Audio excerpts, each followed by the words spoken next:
ay importante yun mga kaurag, kasi yun ay ano, yun ay magagamit mo pagdating dito kung yun ay sarili mong pera. At kung yung hiniram mo naman na yun, Takol nagsasabi na ako da amaluya. Anong labot ko basta permi akong maugma. Sa tigigibo ko na surat sa nakikanta. Di akong gana sa endo makipagkupit. ayun mga kaurag, ayos, salita tayo ng salita kanina, hindi naman pala tayo naka-record. Ito na naman po tayo mga kaurag. Update ko lang kayo tungkol dun sa about sa mga ating mga estudyante, mga international student natin from Philippines to Canada. Nagsimula na sila ng klase mga kaurag. Ang adjustment lang talaga mangyayari sa amin ngayon mga kaurag ay dahil ang aming tinutuluyan, ang aming lugar ay R3.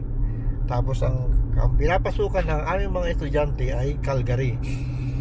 Bale, ang mangyayari ngayon mga kaurag, yung hipag ko na pumapasok na tuwing umaga ay sasabay sila hanggang doon sa pinagtatrabaho ng hipag ko sa Calgary. May bus station doon, ibababa sila doon at sila na magko-commute papunta ron sa school nila sa St. Bali, may ano naman sila mga kaurag, mayroon silang isang SEM na bus pass. Ayun, may silang gamit na bus pass mga kaurag. Wala na silang babayaran doon, basta papakita lang nila yung bus pass na yun. Diretso na sila sakay doon. Na-orient naman sa kanila kung paano yung pagbiyahe at paano yung pagsakay doon at papunta rin sa school. Na-orient na sila ng ating hipag at ng aking mga anak. Bali, ang schedule nila Monday to Friday yun mga kaurag. Ang schedule ng hipag ko sa paghahatid sa kanila ay Monday to Wednesday. Pagdating naman ng Thursday to Friday mga kaurag, ako naman ang maghahatid sa kanila. Bali, ang mangyayari niyan, yung isa kasi ay hapon ang pasok, bali 1:00. Pero yung isa sa umaga. Dalawa yung mga kaurag ng ating estudyante. Sabay pa rin siya yung engineering natin sabay pa rin siya yung course niya kinuha engineering. Sabay pa rin siya dun sa hipag ko tuwing umaga.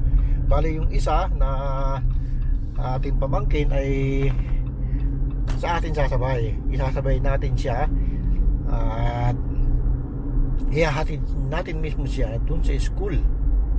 Kasi malapit lang dun yung pinagtatrabaho ng ating mahal na Oragon na asawa. Si Mrs. Oragon, malapit dun. Kasi dinadrop naman natin si Mrs. Oragon, inahatid natin. Hatid natin siya ng Thursday to Friday yung isang estudyante dun mismo sa school. Diba? Tapos pagdating ng hapon, pipick upin naman sila nung ating pamangkin na isa na anak ng ating hipag na si Isaac. Doon naman sila sasabay. Doon naman sila sasabay pag oras na ng uwian. Pero yung Monday, yung Friday, yung Thursday to Friday, magulo ko no mga kaurag no. Yung Thursday to Friday na isa, sa hapon siya uuwi, makakasabay siya doon sa hipag ko. Halos kakasabay-sabay na, di ba? Kaya napakaswerte at napakabalad ng dalawa nating estudyante dahil may kamag-anak silang nandito na gagabay sa kanila at tutulong sa kanila. Hindi kagaya dun sa mga estudyante na pumunta ng Canada na walang kakilala, walang kamag-anak. Talagang sumugal sila mga kaurag. Pero pagdating ng panahon, yung nangyayari na hindi na nila kayang sustentuhan yung kanilang sarili kasi nga ibayad ka sa tuition, ibayad ka sa bahay, ibayad ka sa pagbiyahe, di ba? Tapos sa pagkain pa, yung mga project pa, di ba? Hindi na kinakaya ng iba, tapos makakakuha ka lang ng 20 hours na trabaho, kasi yun lang ang allowed sa mga estudyante, yung 20 hours. Hindi kakayanin yung mga bayarin mo kung mag-ano ka lang talaga, kung mag-isa ka lang talaga mga kaurag, tapos wala kang kamag-anak na tutulong sa'yo, diba? Tapos wala ka pang dalang malaking pera, kasi ang nangyayari, ang iba na pumapasok dito ay may show money silang pinapakita, pero yung show money na yung pinapakita nila mga kaurag ay hiniram lang nila, na pagkatapos nilang makapasok sa Canada, sinasauli nila yun sa hiniraman nila. Mostly talaga dapat hindi, kasi kaya nga show money ay kailangan mo siyang gamitin pagdating na nandito ka, na yung show money na pinakita mo na yun ay importante yun mga kaurag, kasi yun ay yun ay magagamit mo pagdating dito kung yun ay sarili mong pera, at kung yung hiniram mo naman na yun ay gagamitin mo rito, hindi yung ginagawa ng iba na show money. Talagang show money lang, pinapakita lang na may pera sila, pero pag nakapasok nila sa Canada ay hinasauli na nila yun, hindi na nila ginagamit, at nakikipagsapalaran na sila dito sa Canada, pero wala silang kamag-anak talaga dito na tutulong sa kanila. Doon sila na di ba, nahihirapan, tapos may bayarin pa sila na utang sa Canada, na utang doon sa Pilipinas na pagpunta nila dito kanina. Kaya talagang mahirap pag wala kang katulong or kaagapay papunta sa bakit ako i-stop mo. Okay, may truck siya.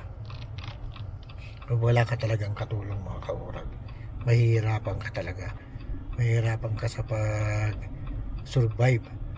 Kaya yung iba nating kababayan na nakikipagsapalaran talagang pagdating ng panahon umuuwi sila, hindi nila kinakaya. Kaya ito ang sinasabi ko lang ito mga kaurag, talagang maswerte lang talaga yung mga estudyante na pumupunta rito na mayroong kamag-anak, na mayroong tumutulong, di ba? Kaya yung mga estudyante natin, isa kayo sa mga mapalad. Kaya pagbutihin ninyo na sa pag-aaral ninyo, para yung lahat ng taong tumulong sa inyo ay mabalikan ninyo ng kung ano man ang nagawang tulong sa inyo. Yun nga mga kaurag, talagang ang pagpapala ng Panginoon talaga sa atin ay nandyan yan. Kaya kailangan natin kailangan natin pagpasalamat yun, diba? Ganun lang yung mga kaurag. Yun, ito lang ang aking update sa aking mga estudyante, sa ating mga estudyante na nagsimula na sila at dito na sila nag-aral, na sila, simula na ng kanilang buhay estudyante. Yan, ito araw na to, maganda pang araw na to, kasi mainit pa. Pagdating ng winter, ayun, panibagong na naman yung mga kaurag, panibagong adjustment na naman yung, kasi hindi pa nag-a-adjust ang kanilang mga katawan sa lamig. Ayun mga kaurag, maraming salamat, at in-update ko lang kayo sa ating mga estudyante. Ito ang inyong lingkod, Uragon. Basta Uragon, maurag yun eh. Salamat, Diyos mabalos po mga kaurag.